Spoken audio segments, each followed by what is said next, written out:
Welcome to all. TNPSC previous year questions வந்து polity topic wise வந்து பார்த்துட்டு இருக்கோம். இன்னைக்கு தான் லாஸ்ட் டாபிக் என்ன அப்படின்னு பார்த்தீங்கன்னா அரசியலமைப்பு மற்றும் திருத்தம். இந்த டாபிக் பார்த்துட்டோம் அப்படின்னா நான் டாபிக் வைஸ் வந்து போட்டிருக்கேன். பார்க்காதவங்க பிளேலிஸ்ட்ல இருக்கும், செக் பண்ணி பார்த்துக்கோங்க. சரியா, வாங்க வீடியோக்குள்ளே போகலாம். ஃபர்ஸ்ட் கொஷின், பின் வருவனவற்றுள் எது சிறு அரசியலமைப்பு என்று அழைக்கப்படுகிறது அப்படின்னு கேட்குறாங்க. 42வது அரசியலமைப்பு திருத்தம் தான் என்ன சொல்கிறாங்க அப்படின்னா 10th புக் பாலிட்டிலே கொடுத்துருப்பாங்க. ஃபர்ஸ்ட் லெசனில் பின்னாடி வந்து இருக்கும். பின் வருவனவற்றுள் எது சிறு அரசியலமைப்பு என்று அழைக்கப்படுகிறது அப்படின்னு பார்த்தீங்கன்னா 42வது அரசியலமைப்பு திருத்தம் தான் சிறு அரசியலமைப்பு என்று அழைக்கப்படுகிறது.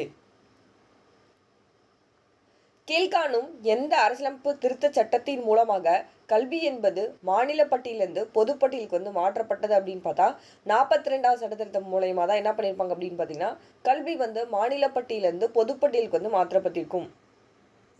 பாருங்க, இந்த கொஷின் வந்து ரிப்பீட் ஆகுது. ஃபர்ஸ்ட்ல தான் இந்த கொஷின் வந்து பார்த்தோம். இப்போ இங்கே என்ன சொல்லியிருக்காங்க அப்படின்னு பார்த்தீங்கன்னா எந்த சட்ட திருத்த சட்டம் இந்திய குறு அரசியலமைப்பு என அழைக்கப்படுகிறது அப்படின்னு பார்த்தீங்கன்னா இப்போ தான் பார்த்தோம். சிறு குறு அரசியலமைப்பு என்று அழைக்கப்படுகிறது எந்த சட்ட திருத்தம் அப்படின்னு பார்த்தீங்கன்னா 42வது சட்ட திருத்தம். ரொம்ப ரொம்ப ரொம்ப இம்பார்ட்டன்ட், நல்லா ஞாபகம் வச்சுக்கோங்க. புதிய அகில இந்திய பணியினை டேஸால் உருவாக்க இயலும் அப்படின்னு பார்த்தீங்கன்னா பார்லிமெண்டால் தான். சரியா, பாராளுமன்ற சட்டத்தின் மூலம் தான் என்ன அப்படின்னு பார்த்தீங்கன்னா புதிய அகில இந்திய பணியை நம்மளால் வந்து உருவாக்க முடியும். நெக்ஸ்ட் கூற்று காரணம் வந்து கொடுத்துருக்காங்க. சரியா, இந்திய அரசமைப்பு விதி 312 அகில இந்திய பணிகள் தொடர்பானது. ரைட்டு தான். அடுத்தது, ஒரே சீரான தன்மையுடைய அதிகார வர்க்கம் இருக்க வேண்டும் என மாநிலங்கள் விரும்பின. அப்படிலாம் மாநிலங்கள் வந்து விரும்பல. சரியா, அப்போ கூற்று சரி, காரணம் வந்து தப்பு. ஆன்சர் என்ன வரும்? ஆப்ஷன் ஏ உண்மையாகும், காரணம் ஆர் தவறாகும். யூபிஎஸ்சி நடத்தும் முதல்நிலை தேர்வில் தேர்ச்சி பெறும் சிறுபான்மை மாணவர்களை முதன்மை தேர்வுக்கு தயார்படுத்துவதற்காக பின் வருவனவற்றுள் எது உள்ளன அப்படின்னு பார்த்தீங்கன்னா நை உதான் வந்து இருக்கு. சரியா, யூபிஎஸ்சி நடத்தும் முதல்நிலை தேர்வில் தேர்ச்சி பெறும் சிறுபான்மை மாணவர்களை முதன்மை தேர்வுக்கு தயார்படுத்துவதற்காக பின் வருவற்றுள் எது உள்ளன அப்படின்னு பார்த்தீங்கன்னா நை உதான் வந்து இருக்கு. மேட்ச் த ஃபாலோவிங் பாருங்க. ஆர்விஎஸ் பெரி சாஸ்திரி அப்படின்னு பார்த்தீங்கன்னா இதுக்கு ஆப்ஷன் ஏவே தான் வரும். முன்னாள் தலைமை தேர்தல் ஆணையர். ஓகேவா, முன்னாள் தலைமை தேர்தல் ஆணையர் யார் அப்படின்னு பார்த்தீங்கன்னா ஆர்பிஎஸ். ரொம்ப ரொம்ப இம்பார்ட்டன்ட், இதெல்லாம் நமக்கு தெரியாது. சரியா, முன்னாள் தலைமை தேர்தல் ஆணையர் ஆர்விஎஸ் பெரி சாஸ்திரி. முன்னாள் இந்திய நீதிபதி யார் அப்படின்னு பார்த்தீங்கன்னா ஏஎன் ராய். அடுத்தது, முன்னாள் இந்திய பிரதமர் யார் அப்படின்னு பார்த்தீங்கன்னா சரண் சிங். முன்னாள் யூபிஎஸ்சியோட தலைவர் யார் அப்படின்னு பார்த்தீங்கன்னா பிஎன் ராஜா. கொஷின்ஸ் எப்படியெல்லாம் கேட்குறாங்க அப்படின்னு சொல்லி பார்த்துக்கோங்க. நீங்கள் நிறையா வீடியோஸ் பார்த்தா தான் கொஷின் எப்படி கேட்குறாங்க அப்படின்னு சொல்லி உங்களால் ஒரு அனலைஸ் பண்ண முடியும். இப்போ குரூப் 2 எக்ஸாம் வந்து எழுத போகிறீங்க. நமக்கு செப்டம்பர் 14 குரூப் 2 எக்ஸாம் இன்னும் ஒரு 2 days கூட கிடையாது. சரியா, நம்ம நல்லா படிச்சுட்டு போய் எக்ஸாம் எழுதுங்க. All the best.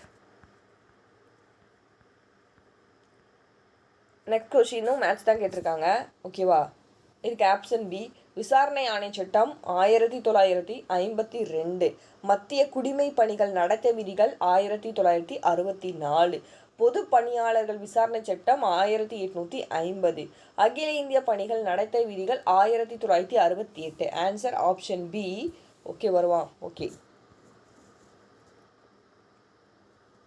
நெக்ஸ்ட் கொஸ்டினும் நமக்கு மேட்ச் தான் கொடுத்துருக்காங்க. பட்டியல் 1 மற்றும் பட்டியல் 2வை பொருத்தி கீழே கொடுக்கப்பட்டுள்ள சரியான விடையை தேர்ந்தெடுக்க சொல்லியிருக்காங்க. சரியா, பாருங்க, இதுக்கு ஆப்ஷன் வந்து ஏ. ஓகேவா, யூபிஎஸ்சி அப்படின்னு பார்த்தீங்கன்னா சரத்து 315, திட்டக்குழு அப்படின்னு பார்த்தீங்கன்னா பிளானிங் கமிஷன். ஓகேவா, 39, நிதிக்குழு அப்படின்னு பார்த்தீங்கன்னா நிதிக்குழு சரத்து 280. அடுத்தது, தேர்தல் ஆணையம் தான் தெரியும். 324 329 வரைக்கும் நமக்கு வந்து தேர்தல் ஆணையத்தை பற்றி சொல்லுவாங்க. பகுதி என்ன அப்படின்னு சொல்லி கீழே கமெண்ட் பாக்ஸில் கமெண்ட் பண்ணுங்கள். இந்த தேர்தல் ஆணையம் வந்து நம்ம எந்த முறையை பின்பற்றி எங்கே எடுக்கப்பட்டு அப்படின்னு கீழே கமெண்ட் பாக்ஸில் கமெண்ட் பண்ணுங்கள். ஓகேவா, இதுக்கு ஆன்சர் வந்து ஆப்ஷன் ஏப்பா. ஓகே, நெக்ஸ்ட் கொஷின், கீழ்கண்டவற்றில் எது சரியாக மற்றும் தவறாக பொறுத்திருக்கு அப்படின்னு சொல்லி கேட்குறாங்க. சரியா, இதில் 3 மட்டும்தான் தப்பு. விதி 338 பிரிவு 1 பழங்குடி மக்களுக்கான தேசிய கமிஷன் அமைத்தல். ரைட்டு. விதி 333 மாநில சட்டப்பேரவையில் ஆங்கிலோ இந்தியன் மக்களுக்கு பிரதிநிதித்துவம் வழங்குதல். அதுக்கப்புறம் விதி 331 பட்டியலின மக்களுக்கான தேசிய கமிஷன் அமைத்தல். விதி 331 பட்டியலின மக்களுக்கு என்ன சொல்லியிருக்காங்கன்னா தேசிய கமிஷன் அமைத்தல் அப்படின்னு சொல்லியிருக்காங்க. இது வந்து தப்பு. இப்போ விதி 333 பற்றி நீங்கள் எங்கே படிப்பீங்க அப்படின்னா ஸ்பெஷல் ப்ரொவிஷன்ஸ். ஓகேவா, ஸ்பெஷல் ப்ரொவிஷன்ஸில் தான் நீங்கள் என்ன படிப்பீங்கன்னா விதி 331 படிப்பீங்க. தமிழ் அப்படின்னு பார்த்தீங்கன்னா சில வகுப்பினர்கள் தொடர்பான சிறப்பான சட்ட வகைமுறைகள் அப்படின்னு சொல்லிட்டு 330லேருந்து 342 வரைக்கும் நீங்கள் வந்து படிச்சிருப்பீங்க. சரியா, இப்போ 330 அப்படின்னு பார்த்தீங்கன்னா 330 என்ன வரும் அப்படின்னா மக்களவையில் எஸ்சி எஸ்டிக்கு இடஒதுக்கீடு அப்படின்னு சொல்லியிருப்பாங்க. அதே 331 அப்படின்னு பார்த்தீங்கன்னா என்னது மக்களவையில் ஆங்கிலோ இந்திய இனத்தவருக்கு பிரதிநிதித்துவம் 2 பேர் இப்போ தான் பார்த்தோம். அடுத்தது 332 அப்படின்னு பார்த்தீங்கன்னா மாநில சட்டப்பேரவையில் எஸ்சி எஸ்டிக்கு இடஒதுக்கீடு கொடுத்துருப்பாங்க. நெக்ஸ்ட் 333 அப்படின்னா மாநில சட்டப்பேரவையில் ஆங்கிலோ இந்தியர் இனத்தவருக்கு பிரதிநிதித்துவம் வந்து கொடுத்துருப்பாங்க. சரியா, இப்போ நமக்கு என்ன அப்படின்னா 331 இங்கே வந்து தப்பாக கொடுத்துருக்காங்க. 331 என்ன வரும், மக்களவையில் ஆங்கிலோ இந்திய இனத்துக்கு பிரதிநிதித்துவம் வந்து 2 பேர் வந்து கொடுக்கணும். ஓகேவா, அப்போ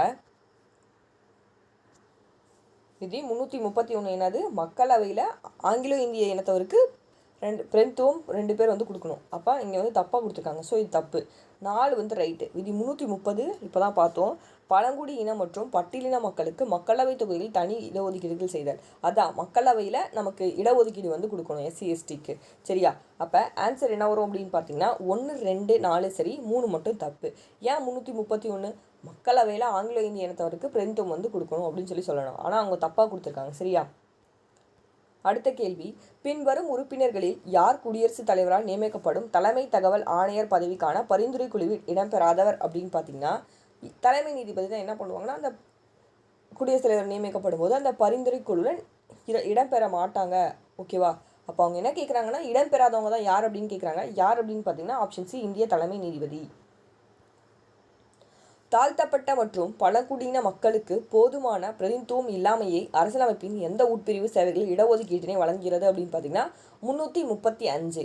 தாழ்த்தப்பட்ட மற்றும் பழங்குடியின மக்களுக்கு போதுமான பிரதிநிதித்துவம் இல்லாமையே அரசியலமைப்பின் எந்த உட்பிரிவு சேவைகளில் இடஒதுக்கீட்டினை வழங்குகிறது அப்படின்னு கேட்டாங்கன்னா 335. சரியா, இப்போ தான் நம்ம பார்த்தோம் பாருங்கள், இந்த சில வகுப்பினருக்கு தொடர்பான சிறப்பான வழக்குகள் 330லேருந்து 342 வரைக்கும் என்னென்ன விதிகள் இருக்குது அப்படின்னு சொல்லி படிச்சுக்கோங்க. ரொம்ப ரொம்ப இம்பார்ட்டன்ட். ஓகேவா, கொஷின்ஸ் வந்து இதுலேருந்து கேட்டுகிட்டே இருக்காங்க. நம்ம இப்போ தான் பார்த்தோம் 331 என்னன்னு பார்த்தோம். ஓகேவா, இப்போ அடுத்தது 335 வந்திருக்கு.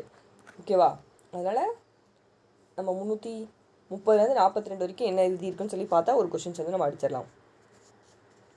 ஓகேப்பா, இப்போ நம்ம டாபிக் வைஸ் பாலிட்டி பார்த்தோம். டாபிக் வைஸ் ஓரளவுக்கு நம்ம எல்லா டாப்பிக்கும் என்னென்ன ப்ரீவியஸ் கொஷின் கேட்டாங்க அப்படின்னு சொல்லி ஃபினிஷ் பண்ணிட்டோம். இந்த வீடியோ உங்களுக்கு ரொம்பவே பயனுள்ளதாக இருக்கேன். வீடியோஸ் ஏதாச்சும் உங்களுக்கு வேணும்னா ப்ளேலிஸ்ட்டில் இருக்கும், செக் பண்ணி பார்த்துக்கோங்க. அடுத்தது நம்ம எந்த வீடியோ ஸ்டார்ட் பண்ணலாம் அப்படின்னு பார்த்தீங்கன்னா தமிழுக்கு வந்து ஸ்டார்ட் பண்ணலாம். ஓகேப்பா, தேங்க்யூ, தேங்க்ஸ் ஃபார் வாட்சிங்.